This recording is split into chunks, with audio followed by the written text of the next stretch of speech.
Today's episode of Inside Gaming Daily is brought to you by Stamps.com. You can get a 4-week free trial, free postage, and a free digital scale by going to Stamps.com, clicking the mic in the top, and using our code INSIDE. Hello everyone and welcome to Inside Gaming Daily for Tuesday. We've got all kinds of console news for you today. Microsoft has finally unveiled its long-rumored discless Xbox One, and Sony gave details for the first time about the next generation PlayStation. Let's talk about the PlayStation 5 first, because people buy those a lot more and it's probably a better headline, sorry Microsoft. In an exclusive interview with Wired, Sony's Mark Cerny, who designed the new PlayStation, kept referring it to as the next-gen console. So, I don't know, maybe it'll be the PlayStation Panther or something, which is pretty cool. Cerny's an old pro when it comes to making hardware for Sony. He designed the PlayStation 4, and he spent the last 4 years working on the next PlayStation, which also... Brian, the S in PlayStation is capitalized. What kind of games journalist are you? That's my fault. Oops. That's my fault. So it sounds like this isn't going to be just an incremental upgrade from the PlayStation 4 Pro, right? No, this is going to be a big leap up. As for its hardware, its CPU is based on the third generation AMD Ryzen processor line, and the GPU based on AMD's Radeon Navi family. Navy? I don't know. Yeah, like the Fairy, Nintendo. That GPU will support ray tracing, which is kind of the big buzzword in graphics these days. It'll be a first for a console, and resolution's up to 8K. Yes, they doubled it. You were used to 4, now it's 8. That's a large number of Ks. I'm gonna be honest, to me it sounds a bit like the old, like too tech obsessed for their own good Sony. The Cell.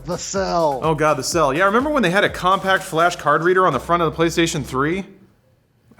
No, okay, sure. We couldn't find any hard data on 4K penetration rates, but it sure feels like most people have yet to even upgrade to 4K. I did, because I wanted to play Final Fantasy 15 at the highest resolution. Who's got 4K in here, Brian? Yes, this fellow JRPG nerd also has a 4K TV. The best that we could find is all the way back from 2015, so this data probably means almost nothing. IHS Markit predicted that 4K penetration rates would only be at 35% by 2019. Sony's gonna drop a console that can do double that for, what, less than 10% of their possible audience? Yeah, we get it. Gamers, you know us, we're usually tech forward, and if Sony wants to sell you a new Bravia, it's gonna need 8Ks to do it. Still, dropping 8K resolution in 2020 sounds a little too early for most people, but we'll have to see how it plays out. Whatever, it's a good feature. But that's not the only revolutionary technology in the PlayStation 5, is it, Brian? No, they've got the brand new hotness, a solid state drive. So they say that's gonna drastically cut down on load times. Cerny wouldn't give any details about the SSD, but he said that it has a raw bandwidth,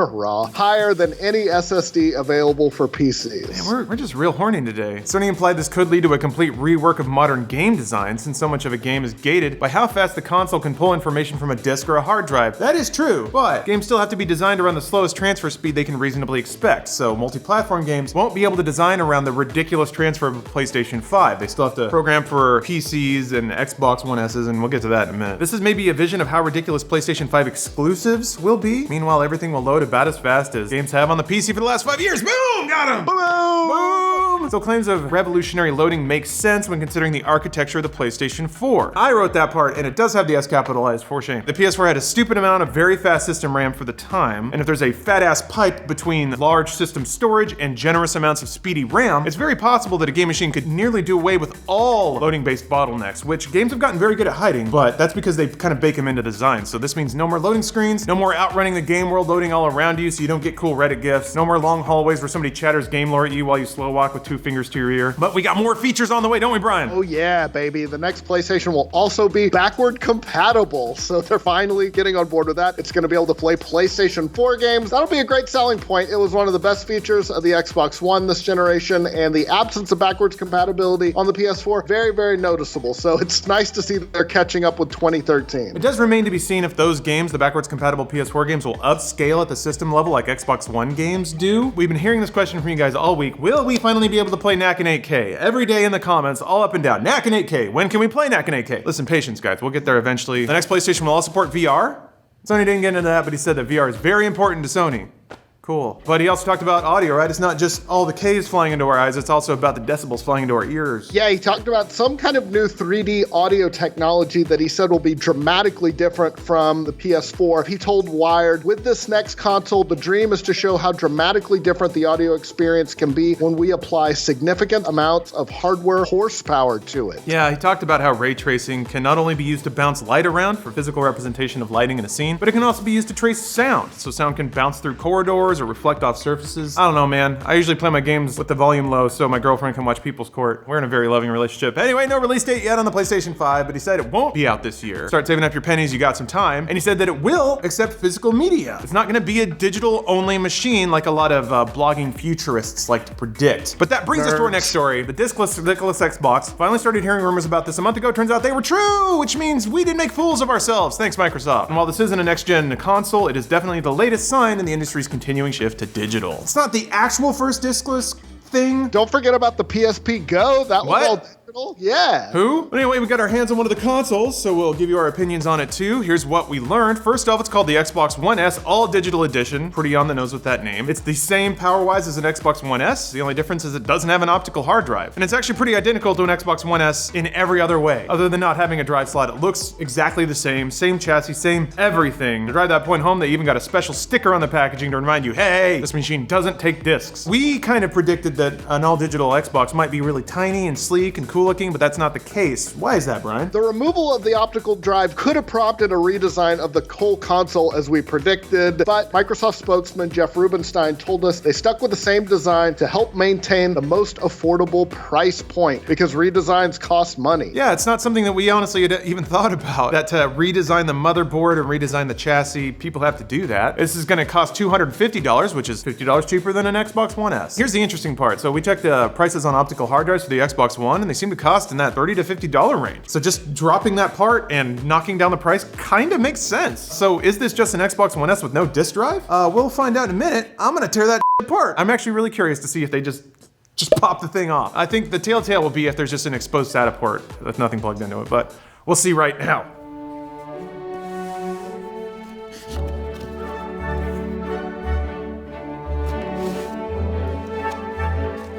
Controller.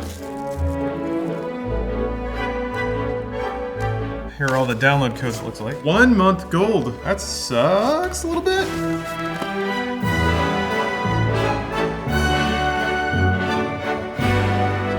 Okay, let's destroy this thing. Microsoft consoles always really like to have some plastic part that is held on with tabs. I remember the Xbox 360 was kind of harrowing to take apart for that reason. Jesus. Yup. There's a big ass hole where the drive usually goes. There we go, there's the SATA. So yeah, there's an empty SATA, or just this little guy right here. So I guess power and then SATA for the optical.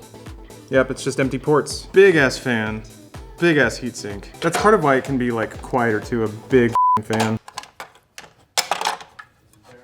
And to sweeten the deal, Microsoft is bundling it with 3 games, Minecraft, Forza Horizon 3, and Sea of Thieves, which is an interesting spread of games, because Sea of Thieves requires an Xbox Live subscription, kinda. Who is this supposed to be for? My guess is casual fans, maybe people who haven't bought a console this generation, and considering that it's got Minecraft on it, that might be a sign that they're going to go after younger gamers too, so they'll be like, Mom, it's only $250 and it's got 3 games. I gotta be honest too, if I were a parent, I would want to give them a console with as little moving parts as possible. So no discs, just a brick that you plug in. Here's some codes, go play Minecraft, please don't become a serial killer. We asked Rubenstein who they're targeting with the all-digital Xbox, and he said there's no specific audience other than people who want all their games to be digital. That's pretty straightforward. He added, quote, "We're not looking to push customers towards digital. It's about meeting the needs of customers that are digital natives that prefer digital-based media." Are we digital natives, Brian? We're too old to be that. We're half and half.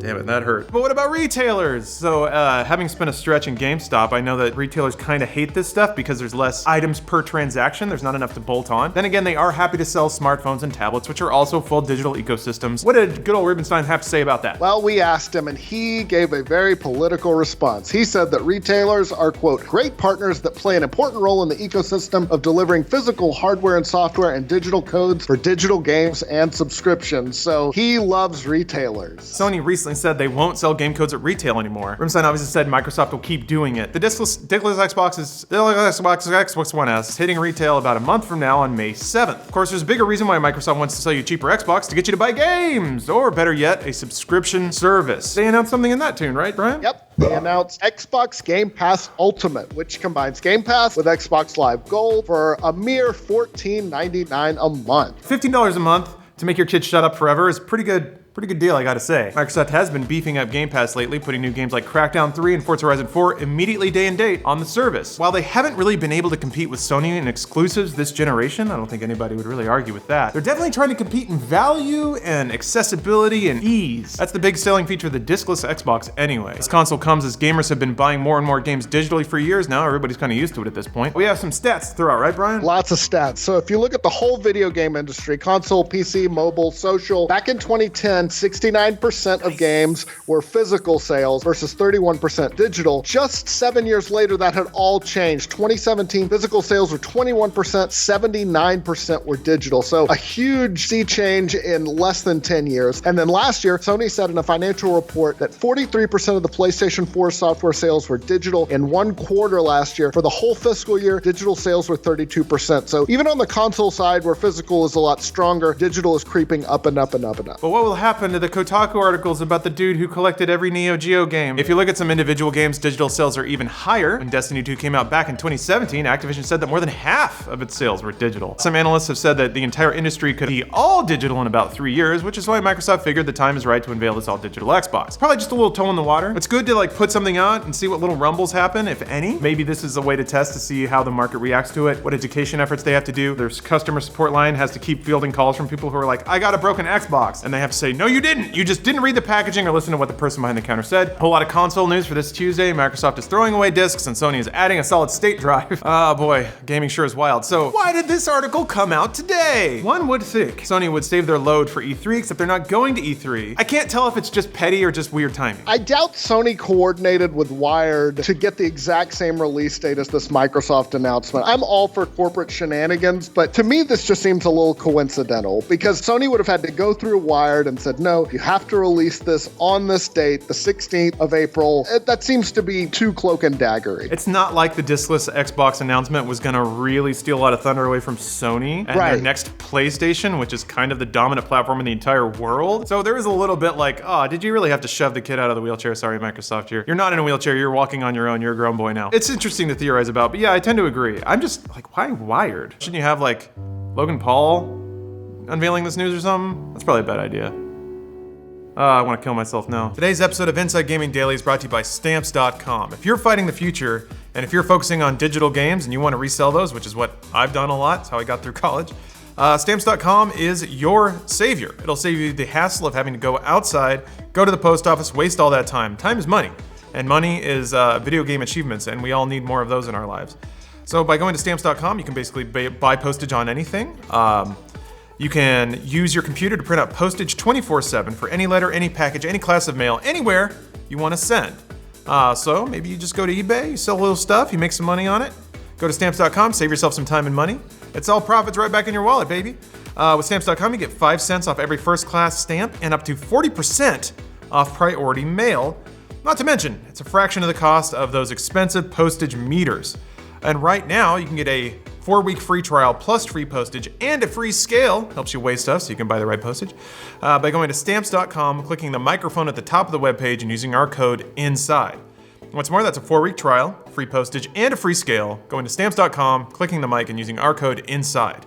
Thank you, Stamps.com, for the sponsorship. Welcome back to Inside Game Daily for Wednesday. Hey, Wednesday. Oh man, I really messed up my back, but I'll do my best here. You shouldn't really do that. Hey, who out there is ready for some new Xbox news? I am. Okay, good, because there's a rumor that Microsoft isn't going to wait until next year to release a new console. Whoa, yes, that means Rise 2. Gamers Rise must be right around